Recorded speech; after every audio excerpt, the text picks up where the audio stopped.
It takes a long time to get the proper diagnosis for bipolar disorder because it's an illness that deals with emotions.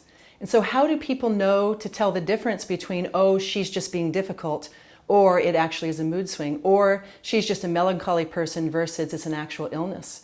And you take something like mania, for example, that's extremely difficult because people can say, oh, she's just happy. She's just having a great time. And often the person with the illness will say, leave me alone.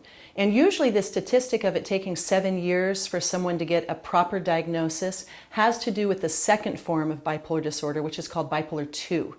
And in that form of bipolar disorder, you have the same symptoms of depression as everybody with bipolar disorder does, but you have something called hypomania, which is a milder form of mania. That's what takes 7 years, because as you can imagine, a lot of us would be diagnosed with depression, but we're gone when we're manic. We don't go to the doctor. We don't tell anybody what's going on. We drink, have unprotected sex, leave our jobs, leave our partners, and travel the world. A lot of us spend money.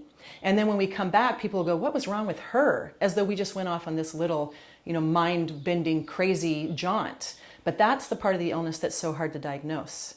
Now with bipolar 1, the diagnosis is usually very quick because the person with bipolar 1 has full-blown mania. And it is noticed immediately. And most often the person goes to the hospital. And that usually starts around age 21, 22. So that diagnosis is quicker, but it often takes a long time to stabilize the person. So whether you have bipolar 1 or bipolar 2, it can take years and years to find the right medication and to accept that you have the illness.